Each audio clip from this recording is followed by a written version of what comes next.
Hello friends, and welcome to Excellent Watch. My name is Tim Sturdivant with what I'm now calling the regular guy segment, because I consider myself a regular guy. I do construction. Today we're going to face it off with a little foot race between the Seiko Alpinist and the SKX. But before we do that, let's get our customary wrist check. Today I'm wearing my Casio 168. I almost forgot the number there. Fun little watch.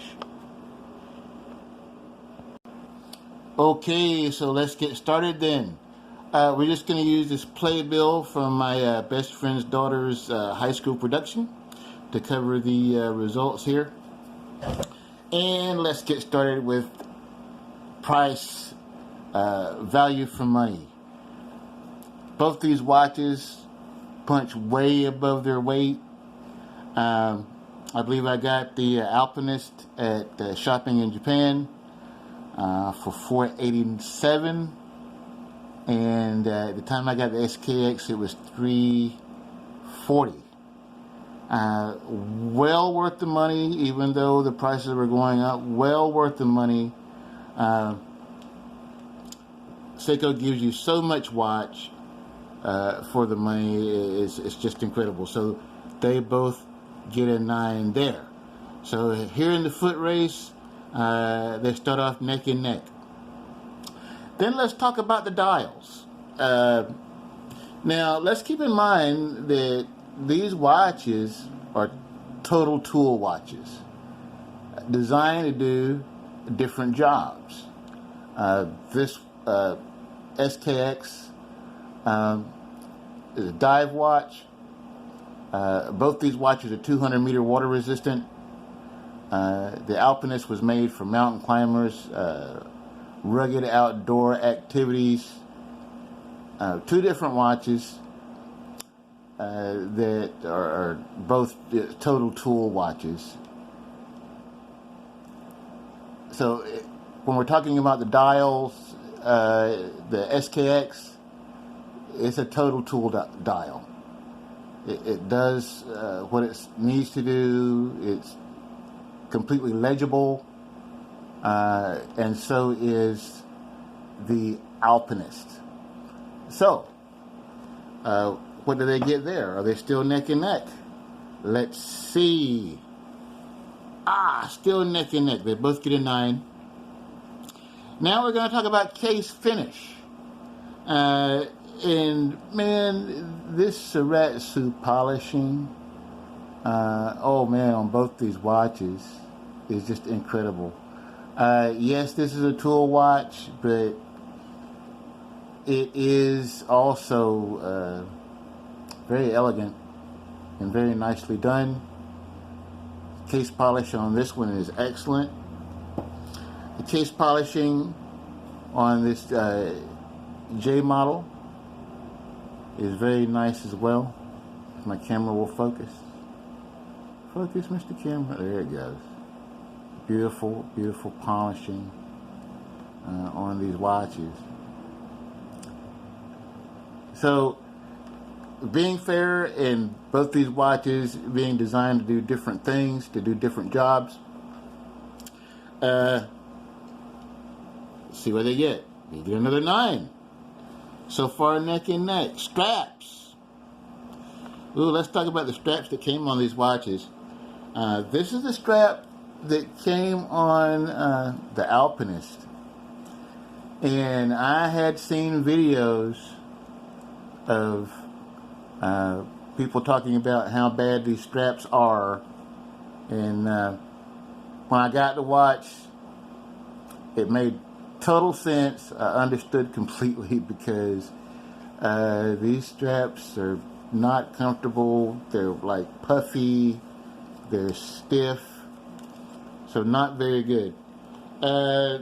Same for what came on my J model SKX. These straps were just not comfortable. I tried to wear them. to see if I could break them in. I didn't make it through a day before I had it on a NATO. So they were both pretty bad. So what score do we get for that? On straps, ooh, they both get a 0 because both those straps were really, really bad. Let's talk about Lume. Here's the Lume shot. We all know that Seiko has the best Lume, and my camera isn't really focused that well. If you will support us, we will get better equipment, and we will start doing a better job with our footage. But as we see, the Lume is doing what it should do.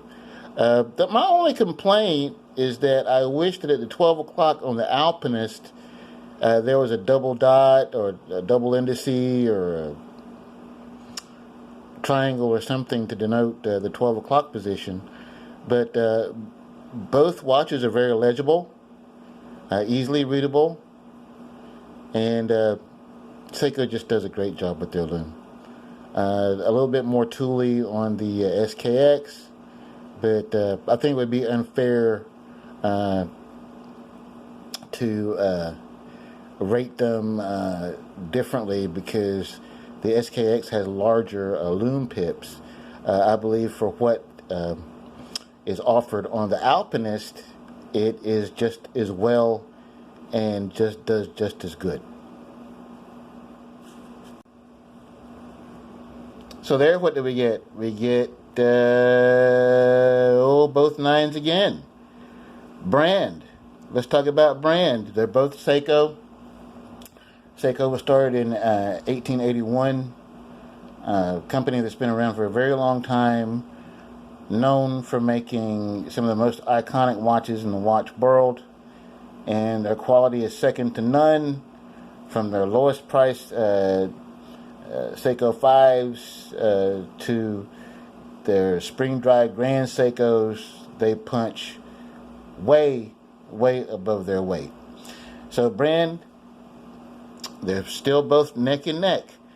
Ooh, what's going to happen now? We get the crystal. Now, this might be a problem for the SKX.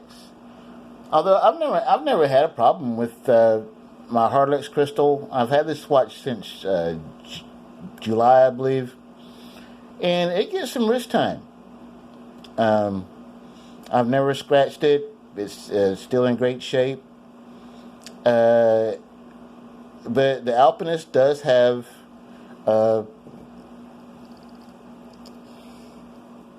sapphire crystal, where the SKX has Hardlex, but it does get an extra point here. The SKX gets the 8, and the Alpinist gets 9 for the sapphire crystal. Movement. That's another thing, and another thing I dislike about my SKX. The SKX has the legendary 7S26 movement. Some say outdated, but very robust. Known to go 10, 15 years or longer without a service. A legendary movement in the industry. The Alpinist has the 6R15 movement, upgraded for this watch. It is hackable. It is windable, where the SKX is not hackable or windable. So with movement, SKX gets another 8, while the Alpinist gets a 9. Let's go on to X Factor. How do you feel about wearing these watches? What's the je ne sais quoi, as we might say? Well, both of these watches are icons in the industry. They're very equally matched there, so I believe they would both receive a 9 for a total of 72 for the Alpinist, 70 for the SKX. SKX losing out on movement and crystal. Still my favorite watch. Both these watches are my favorite watches in my collection, but the SKX is my go-to watch. I thought about changing the movement, but I didn't want to take away from what actually does make it an SKX. At the same time, Mark over at Long Island Watch, although the SKX has been discontinued, he's making them under his own brand with updated movement, hackable and windable, and all the aftermarket parts fit. So congratulations on that strategy there, Mark. It's a winner, and I wish you the best with that. And a big shout out to you for your channel.